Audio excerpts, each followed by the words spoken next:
Hello, and welcome back to the Augustana Observer podcast. I'm your host, Emily Swanson. The 1950s were a time of expansion and change on campus. New buildings were constructed, including Bergendorf and Westerlin. Augustana's chapter of Phi Beta Kappa Honor Society was founded, and for the first time, co-ed dining was permitted, scheduled for Sundays at noon.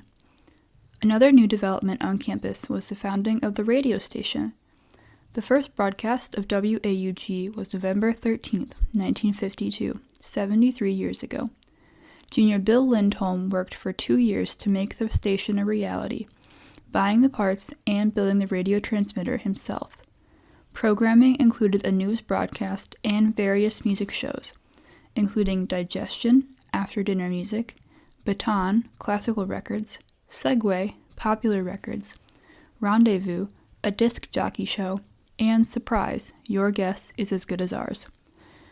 WAUG has experienced many changes since that first broadcast. To learn more about the student radio of today, I spoke with Claire Dietz and Emma Bowes, co-general managers of WAUG. My name is Claire. I am a junior and I'm majoring in art education. My role here is one of the general managers. So WAUG is our student-run radio station here on campus. We do have a faculty advisor, and he does a lot on the technical aspects of everything, but we try to keep it very student-centered regardless of that. We have a bunch of radio shows, as you know. Students can basically just sign up for any time slot throughout the week and have whatever show they want. We have a lot of music-based shows, but we also have a decent amount of podcast-style things. My name is Emma Bowes. I'm a double major in sociology and anthropology and environmental studies with a minor in religion.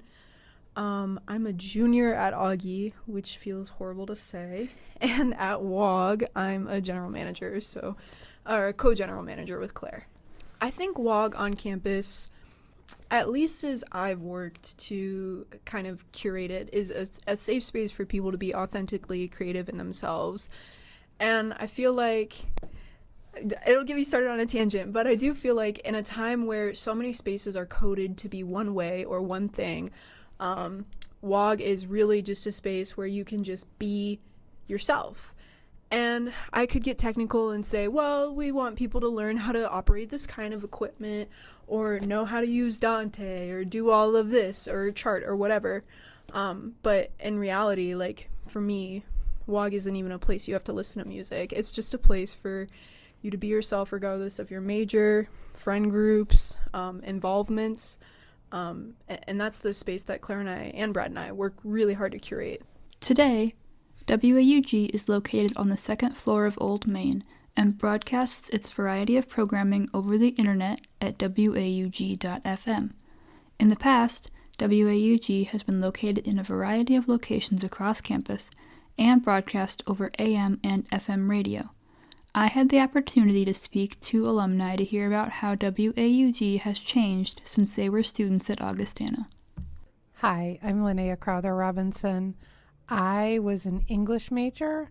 I graduated in 1994, and I was a DJ at WAUG all 4 years from 90 to 94, and then from 92 to 94, I was the program director. My first 2 years, it was in Andreen, in two little rooms back off the parking lot. It was really cool. There was a tiny little cramped studio that was full of vinyl, and then there was kind of a lobby, I guess. And there was a tiny little recording studio with a big reel-to-reel machine where we would record promos for the show and songs sometimes. So that was my first 2 years, and then in the summer after my sophomore year, it moved to Foss House, which is where WVIK is now. This was prior to VIK being there. And then it was there, I think, just for a few years, but it was still there when I graduated. I mean, we thought it was a really big deal.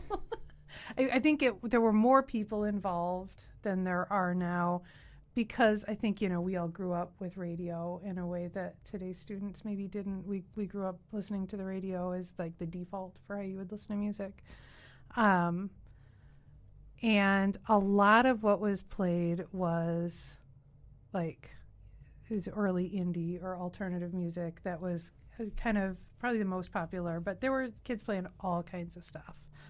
There would always be, a couple of metal shows or somebody who just played a little bit of everything. Minda always just played a little bit of everything. But like we would always have our top 40 would be generally alternative stuff. When I was program director, a part of my responsibilities was putting together the schedule every semester or every quarter, because we had quarters back then. And we always had so many people who wanted to be involved, and everybody would give us maybe their top 3 time slots. And it was impossible. There were so many people, and like everybody wanted to be on, in the evening at a good time when classes were over and people would be listening. So it was a good problem because it was nice to have that many people interested. And another thing that I just remembered was, it was not internet radio then because we barely had internet, but it was over the air. You could hear it like when you were driving past Old Main. But also they piped it into the snack bar, and people hung out in the snack bar back in the day. So it was like our forced audience, and we could make them listen to whatever we wanted them to listen to. It was fun. So what has changed since you've graduated? Oh my God, it's so different. I mean, we back in the day were like spinning records and CDs rather than making a playlist. It's been hard for me to get used to doing that. Like not having the physical media of the music sitting in front of me to think of what do I want to play next. Well, I'm going to look at my CDs, or I'm going to look at that rack of vinyl, Obviously, not having it be over the air anymore is a big change, but it's great because I have friends all over the country who can listen to it. I can listen to it wherever I am. I don't have to be driving past Augie to pick up WAUG. My name is Shane Brown. I was Augie class of 92, speech communications major, and I was program director of WAUG from 1990 to 1992. Now, today WAUG is only on the internet, but back in the day it was what they call carrier current AM, so we broadcast over 570 AM was the frequency. What has changed since you've graduated? Well, for one, everything's gone all digital now. I mean, I learned a ton of radio skills in my days at WAUG, but among them are, how to splice a reel-to-reel tape and things like that just don't really apply anymore. Mm-hmm. I sort of went to school at a very weird time where everything was starting to transition, and then right after I graduated, it all kind of did. What is your favorite thing about WAUG, or do you have like a favorite memory? But I don't know if I could encapsulate it. I mean, it was my entire life at Augustana for 4 years. I was trying to find like-minded souls when I came to this campus, and this station was what led me to them. All of my lifelong college friendships were formed at this station. I swear it's still the best job a human being could possibly have. If I could live my whole life running a college radio station, I would. For a complete program schedule and to listen to live broadcasts, visit WAUG.FM. To learn more about getting involved, email Claire Dietz 23 at augustana.edu or Emma Bose 23 at augustana.edu.